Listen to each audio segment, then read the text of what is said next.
नमस्कार मित्रांनो, जय शिवराय आणि सगळ्यांना श्री स्वामी समर्थ। तर भरपूर अशा तुमच्या शुभेच्छा भेटल्या, सगळ्यांचे मनापासून आभार। तर हा व्लॉग शूट करण्यामागचं एकच कारण होतं, म्हणजे आपण तुम्ही पाहिलं असेल ज्यावेळेस कोचिन वरतून येत होतो आपला चॅनल त्यावेळेस डिमॉनिटाईज झाला आणि त्या डिमॉनिटायझेशन मध्ये मी स्वतः डिमोटिवेट झालो होतो। म्हणजे तुम्ही अर्धी सिरीज पाहिली, आपला कोकण किंवा कोस्टल रोड हे ब्लॉग तुम्ही पाहिले नव्हते। ते ब्लॉग आपल्या नवीन चॅनल वरती होते आणि त्या चॅनल वरती मित्रांनो म्हणजे मी तिकडून आलो त्यानंतर मी ज्यावेळेस अपलोड करत होतो तर मला कळालं शेवटच्या एपिसोडला की आपला चॅनल डिमॉनिटाईज आहे।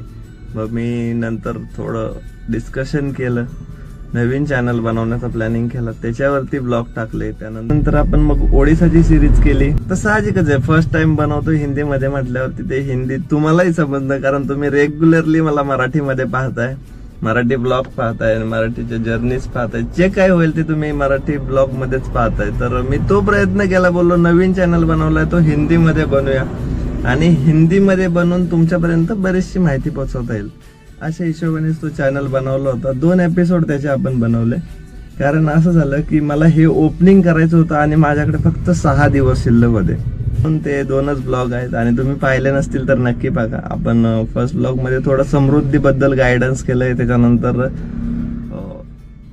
टीपी कसा काढला जातो त्या गोष्टी पण त्याच्यामध्ये कव्हर केल्यात आणि त्याच्यानंतर जे छत्तीसगड मध्ये घडलं, छत्तीसगड चेकपोस्टला, तर मित्रांनो मला हे महत्वाचं तुम्हाला आजच्या ब्लॉग मध्ये सांगायचं। म्हणजे मी ज्यावेळेस छत्तीसगड मध्ये गेलो, मला जाताना 2 चेकपोस्ट लागतात, म्हणजे छत्तीसगड एंट्रीचा, छत्तीसगड एक्झिटचा, त्यानंतर येताना छत्तीसगड एंट्रीचा आणि छत्तीसगड एक्झिटचा। तर चिचोला बॉर्डर ही जी आहे आणि छत्तीसगडचं पोलीस प्रशासन आहे, छत्तीसगडचा RTO आहे, हा ड्रायव्हरांची कशा प्रकारे लूटमार करतो हे मला तुम्हाला सांगून द्यायचं होतं, त्यासाठी आजचा ब्लॉग हा महत्वाचा बनवतो। ट्रक की लाइन दिख रही है, अपने गाड़ी को उन्होंने रोका नहीं है, डायरेक्टली छोड़ दिया है, छोटा गाड़ी देख के ही छोड़ दिया। पता नहीं छत्तीसगढ़ पुलिस सुधर गई है, आगे एक बंदा आ चुका है फिर से, बड़ा मोटू सा लग रहा है, चलो साहब भी है उनके साथ। ये टीपी निकाला हुआ है सर, देखिए डॉक्यूमेंट्स क्लियर है, चेक पोस्ट भी चेक किया, काटा पर्ची भी हो चुका है, ये देखो काटा पर्ची हुआ है, खाली 600 किलो के अंदर ही वजन है। ये हमारा टीपी है छत्तीसगढ़ का, ये टीपी वो नहीं है, एक मशीन है छोटा वेल्डिंग, ये देखो ये ओडिशा का और ये छत्तीसगढ़ का। ये छत्तीसगढ़ का जो परमिट है, छत्तीसगढ़ की सड़क में चलने का परमिट है। हाँ, तो मैकेनिकल अलग बनता है, गाड़ी जहाँ से लाए थे मैकेनिकल सर कौन से कलम के अंदर आता है छोटे गाड़ी को?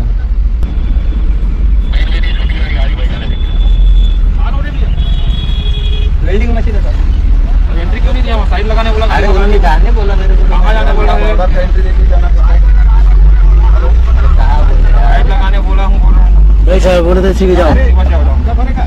हाँ पिकअप है, पिकअप मेरे लगाने फोन है कृष्णा साहब। अब बोले होते तो रोक दिए होते ना, हमको क्या है सर? पिकअप है कृष्णा, हाँ दिखाया उन्होंने। क्या वापस चलेगा? तो किस बात के लिए सर? एंट्री क्यों नहीं दिया? हाँ तो ये बॉर्डर है, बॉर्डर पे यही लेके जाना पड़ता है। यहाँ पे वापस नहीं जाओ, वहाँ बात कर लेना और आ जाना। जाओ नहीं रुको, बात तो करना सर, वही बात। अरे सर आपने रोका है ना, तो आप ही बात कर लो ना सर।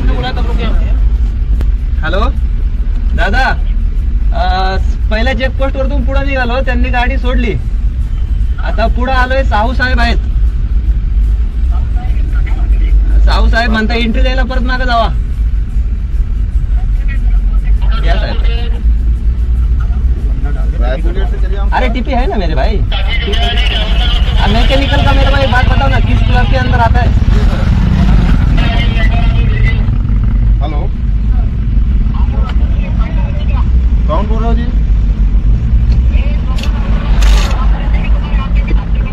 कौन सर?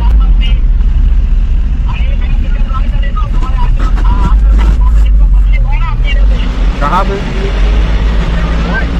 झोला बॉर्डर से बात कर रहा हूँ।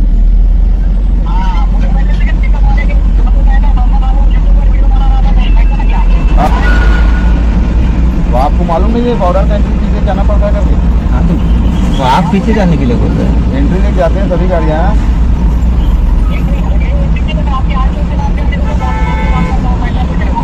अच्छा, नहीं जाने दिए तो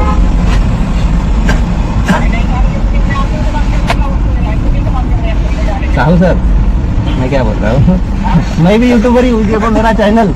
अभी क्या है ये, हम भी यूट्यूब पे डाल देते कि ऐसा हो गया लपंगा, फिर 4 लोग पूछते हैं। जैसे नहीं जाने दिए तो वो बड़े आदमी है साहब, कहा उनसे मजाक करते बैठे हैं। अच्छा, आगे सर की चलो मिलते ये लो, फिर से आ गए तमाशा देखने।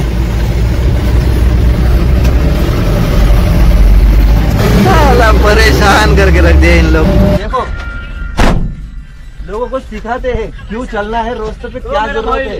ओ भाई, हाँ। आप कुछ बोल रहे हो, आप अंदर से चले जाइए। मैं जाऊंगा सर जी, आपने जो स्टेटमेंट दिया ना वो फिर से बता देना मुझे, मैं उनको दिखा दूंगा इस चीज की वजह से मुझे अंदर भेजा है, क्योंकि छत्तीसगढ़ दिवाली के दिन बंद करने वाले भी हम भी यही चीजें। ओ भैया थोड़ा आप चलो, अंदर से ही जाता है लेकिन आप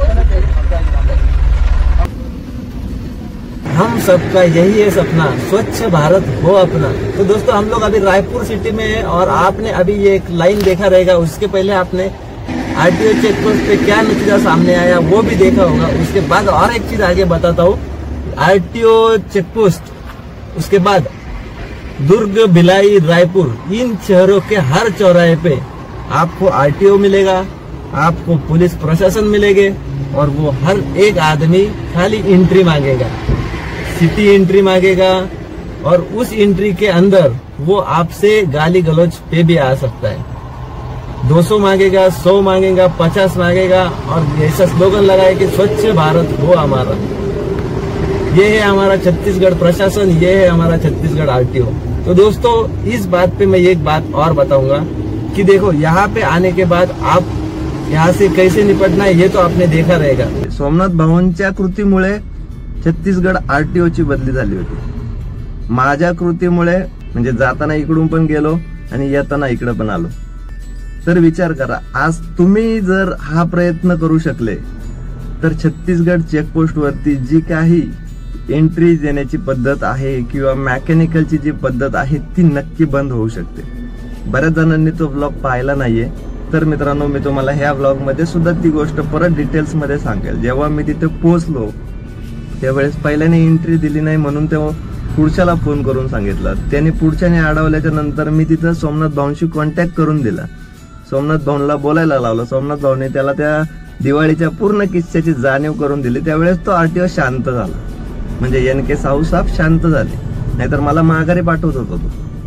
म्हणजे ही गोष्ट विचार करण्यासारखी आहे की आपण जर बोललो नाही किंवा जर ऍक्शन घेतली नाही, मग त्याने मला सोडलं, मी पुढच्या एक्झिटला गेलो तर तिथं मी स्वतः डेअरिंग केली। माझा कॅमेरामॅन थोडा वीक होता, तो घाबरला, कारण त्याला या सगळ्या गोष्टी नवीन नव्हत्या, आपण तर हे रोजच फेस करतो, तर त्याला ते जमलं नाही ते ऍक्च्युअली रेकॉर्ड करायला, म्हणून ते थोडक्यात क्लिप त्या आवाजाच्या तरी आहेत त्या पुराव्यासाठी, म्हणून त्याने त्या तरी रेकॉर्ड झाल्या, माझ्याकडे तेवढा प्रूफ राहिला। बोला तुम्ही ज्यावेळेस असं वाटतंय ना की तुम्हाला की ते इंट्र्या मागतात किंवा दमदाटी करतात, काढा मोबाईल, 10 ड्रायव्हरांना तिथं गोळा करा, आणि जेवढं आरटीओची चूक आहे तेवढी ड्रायव्हरची पण चूक आहे। तुम्ही एंट्री द्यायची सवय मोडा ना, तिथं तुम्ही 4 जण संघटित व्हा, तिथं 4 जण उभे राहा, नाही द्यायची एंट्री विचारा, जावा आतमध्ये आरटीओच्या ऑफिसमध्ये, कशाला तो एंट्री घेईल त्याला सांगा, नाही तर दे म्हणा, ऑन लिखित दे। आज एवढ्या फॅसिलिटीज आहेत, म्हणजे तुम्ही चला पोलीस तर मिळे बघत असतात त्यांचे, त्यामुळे ते नाहीये, अँटी करप्शन आहे, क्राईम ब्रांच आहे, तुम्ही तिकडे का निवेदन देऊ शकताय, नंबर शोधा, गुगल करा लगेच, किंवा नियर बाय पत्रकार शोधा, त्याला फोन करून बोलवा, अशा ठिकाणी मी आहे, अशी प्रॉब्लेम आहे। आज जज डायलचा ऑप्शन आहे, तिथं चेक करा की हे कुठं सापडेल मला, ते कुठं सापडेल मला, गुगलवरती सगळ्या गोष्टी भेटतात, तिथल्या तिथं सर्च करा, तिथल्या तिथं फाइंड आउट करा, पण फक्त डेअरिंग करा, तरच तुम्ही तिथून सावरू शकताय। आणि मित्रांनो मी ज्यावेळेस तिथं ती क्रॉस करून पुढे गेलो, त्याच्यानंतर मला एक रिटर्नचं पार्ट लोड भेटला, तो अलिबागचा होता, मी तो तिथून घेतला, परत रिटर्न निघालो, कारण मला ती जर्नी लवकरात लवकर कव्हर करायची होती, म्हणून मी रिटर्नचा पण ब्लॉग नाही बनवला, डायरेक्ट गाडी खाली करून रात्री 1 वाजता पोहोचलो होतो आणि त्यानंतर ओपनिंग केली. तर येताना सुद्धा मला तसंच झालं, पण येताना 1 रुपयाची मी एंट्री दिली नव्हती. का ती एंट्रीला अडवलं, त्याला ते सांगितलं, त्याला तो व्हिडिओ दाखवला, म्हणलं मी तुमचा व्हिडिओ एक्सपोज करतो.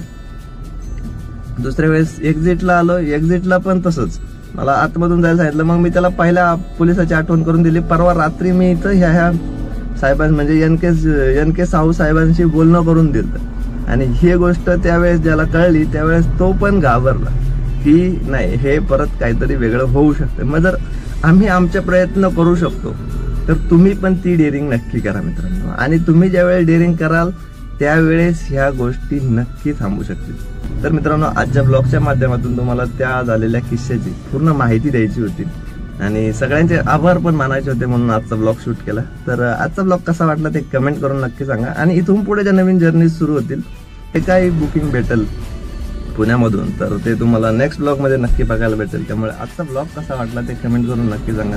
आणि मित्रांनो, आपल्या चॅनलला भरपूर असा तुमचा सपोर्ट भेटतो, त्यामुळे सगळ्यांचे मनापासून आभार.